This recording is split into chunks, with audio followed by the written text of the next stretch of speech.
Hello and welcome to Backdrop Designer Alpha, designed to make background creation simple and fun.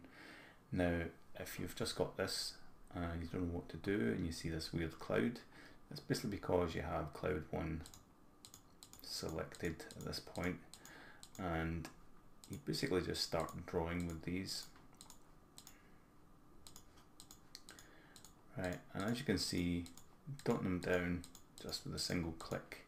These are pre-made asset brushes, not the same as like painting. You can't really drag around and paint as you would in Photoshop or anything like that. But what these are is, kind of imagine these as like stickers that you just put down in different places. You can scale them with the mouse wheel. If you press tab, it will cycle through some random colors, or it will try sample some colors from the picture to make them match. You can press X to flip left and right, Y to flip up and down, and as you can see there's this kind of movement happening. That's actually the parallax effect, and I'll just show you how this works. Basically, for each layer the parallax gets a little bit stronger. So if I draw on layer 7 here, then I draw on layer 11, it's layer 15, and jump to this top layer, you can see they all move in respect of their layer number. So you can get a nice parallax effect. So you can toggle this with the letter P just to switch it off if you don't really want that. Okay, I'm going to press backspace to clear everything so I can talk a bit more about things. So there's a whole bunch of assets being made. I'm going to populate all these with different cloud brushes, different mountains, some land, grasses, trees, rocks, fog effects, weather effects, some pathways, some ruins, animals and people. There might be a few more categories as well, and I'll make it so you can shuffle through these and select whatever one you want here. It comes up with a list. You click here for your layers, or you can use the mouse wheel, or you can use V and Control V, Alt V and Control and V. Alt V goes down the way and V goes up the way. So tab basically gives you random colors. Spacebar will randomize the sky colors, and you can customize colors quite easily by coming over here and just adjusting the color itself. You can see what color that's actually changing here or down the bottom right.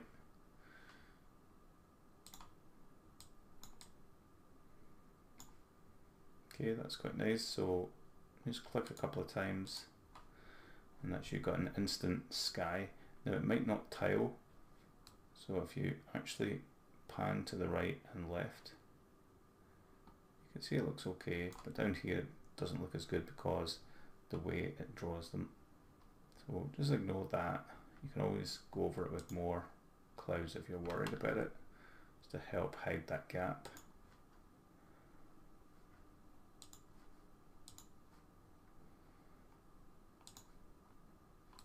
Okay, and there you have an instant sky. Now I'm just using the right mouse button to pan around, and you can see down here it tiles fairly well.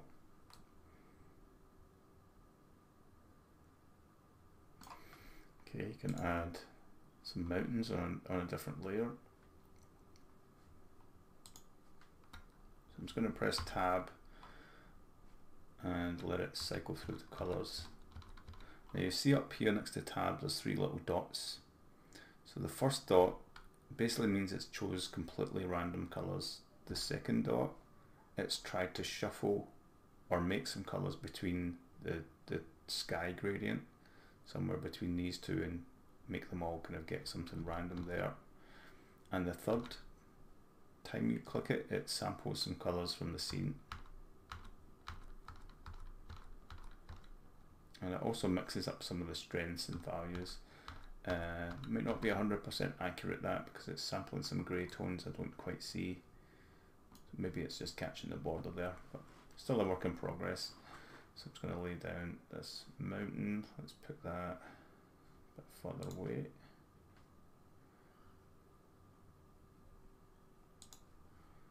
And I'm going to turn the parallax mode on. You can see that shifts differently. Okay, I've made some tree assets as well.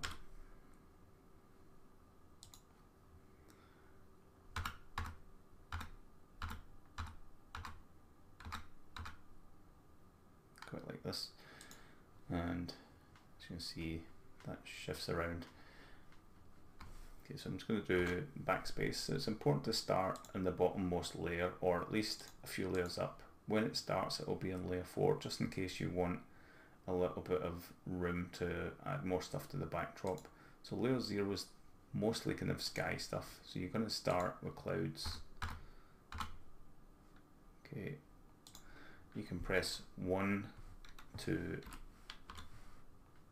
0 to change the opacity.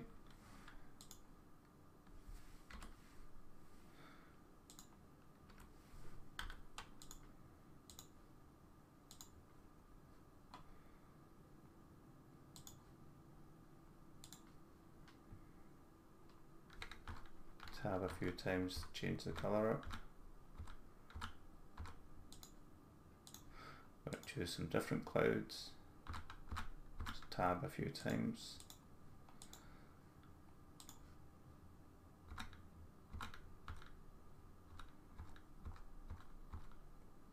If you can't get something that you want by pressing tab, you can customize this to be any color that you want.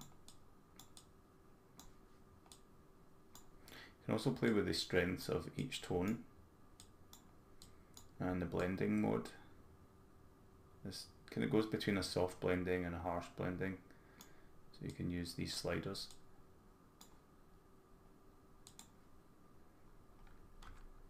I'm going to flip this. You can also rotate with E and R.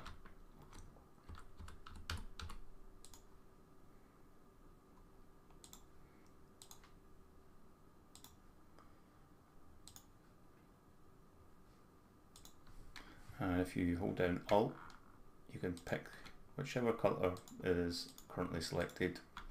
Alt and click will change that color.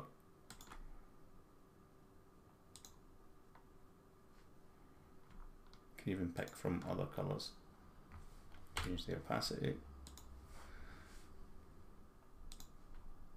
Okay, so that's the most extreme background. There's no parallax happening here because this is layer 0. You also see a preview of what's on the layer just below there. Otherwise you see a preview of the current brush, or if you hover over these you see a preview of the brush before you choose it. Okay, I'm going to choose some mountains and go to layer 1.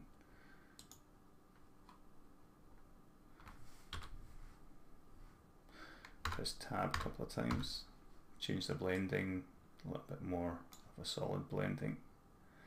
0 to get full opacity. So remember, this third dot actually means it's more related to the document. But sometimes the second dot, the second tab, is basically trying to do something with the sky gradient, which can be kind of nice. Or the random one could be also happy accident, like that.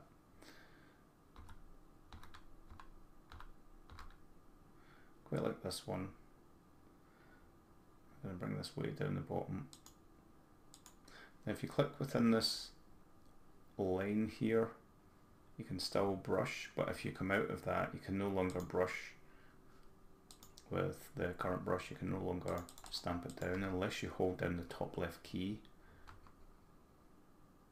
It's kind of like a reverse apostrophe key. Okay, I'm going to choose another mountain. You see this one doesn't tile so well. If I press T, it will tile, but it might not tile correctly unless the scale here, the scale 0.85 is a whole number or a half or a quarter. Now you can hold down Control and use the mouse wheel to jump between values like those. So 0.25, 0.5 and 1. That means it's going to be a repeatable pattern most of the time. But if you're worried about that or you don't really care about that, just press T to turn it off. Scroll down and you can always try and fill in this edge a different way, but I don't recommend it with these ones. Okay, so as long as this is a whole value, this is the way these are made to repeat. I'm going to turn tiling off.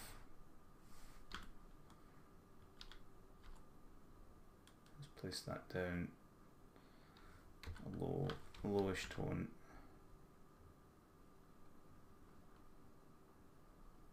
Be up in the sky up here. Right, I'm going to go for a different mountain. I'm going to play with the blending just to make it a bit more solid. Okay, and go to layer 2 and place that there. So you see there's a little bit of a parallax effect. And all these colours look very kind of artistic because they're using a simple two-tone system and now and again giving you an extra tone to play around with. But you get all sorts of random things with this.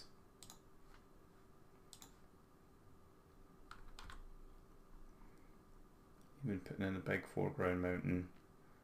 Maybe jump up to like layer 5 so that really shifts around. You can press B to toggle the brush on and off just so you can see what's happening.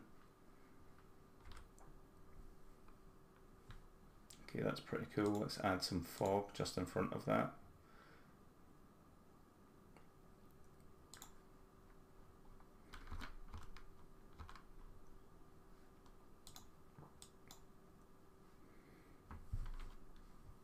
Bringing the opacity down and playing around with this blending slider. I just want to place some fog down in the foreground here. You can also actually adjust the opacity here to get that even subtler, and let's choose some different fogs, different texture and shape.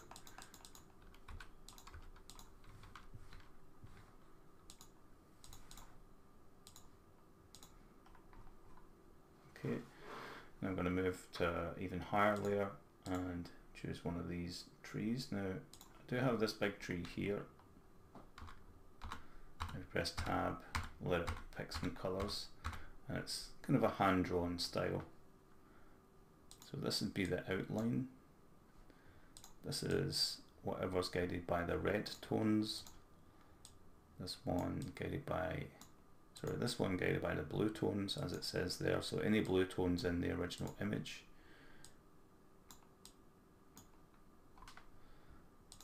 And any green tones. Now you don't actually see these tones, but that is basically how I create these sprites with this masking system, and that lets you then change them to anything you want.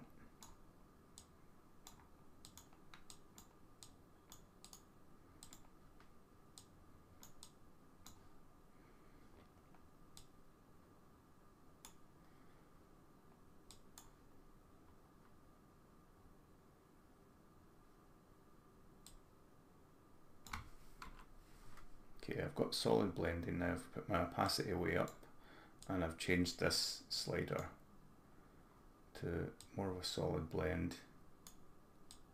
You can see when I make the base amount 0 and I change this to transparent blending, it basically treats this as invisible. The same applies for each channel, so you can kind of be left with little highlights. You can see the difference between going to solid and transparent. It affects this base slider.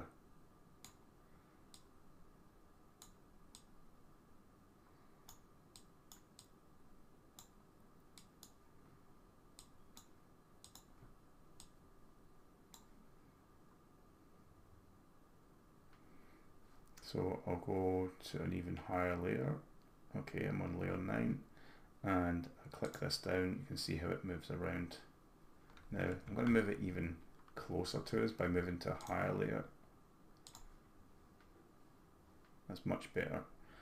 Now I'm going to give it some leaves. Give it some golden leaves, or let's just go through tab till we see something nice. I think that's quite good. Now I want some leaves behind in different sort of strengths, so I'll let it choose some colours. Yeah, that's quite nice. So I'll place a few of these down, rotate them round a bit. There's a few variations of these as well. I'm going to go to layer 12 and add a few so we get a little bit of a shift because of the parallax effect.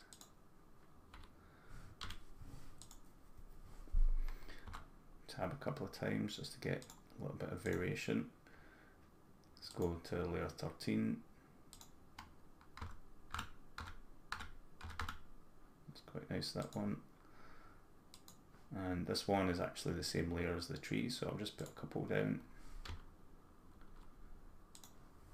And layer 15. Make sure we choose some variations. Also flipping helps. Rotating, flipping on Y and X. And place those down. So as you can see, it basically fills in the gap in the other side as well. You can see it just does what it's supposed to there. And then we'll go for this one.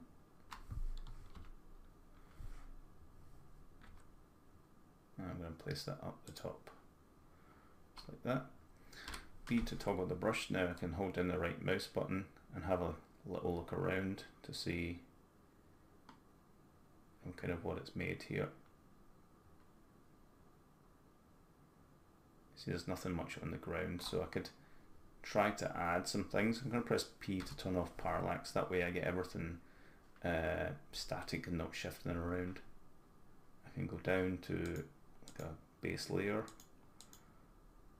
where not much moves and place things in the background, or I can come to the foreground more up the top, and I'm going to add some grass. Tab a couple of times.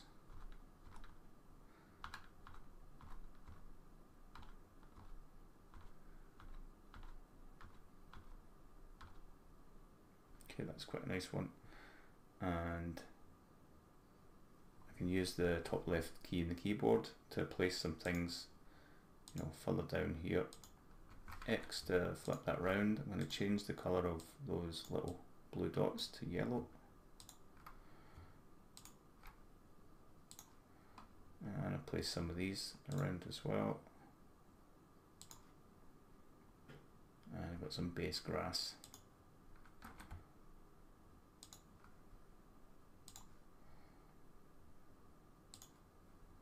Okay, I'm going to turn on the parallax effect just to see that everything's on one layer. So you can imagine being able to export each of these layers into your game and use them to recreate this parallax effect would be quite effective. That's something I'm going to be working on. But for now, that's it for this tutorial, and I hope you enjoy watching that. Bye.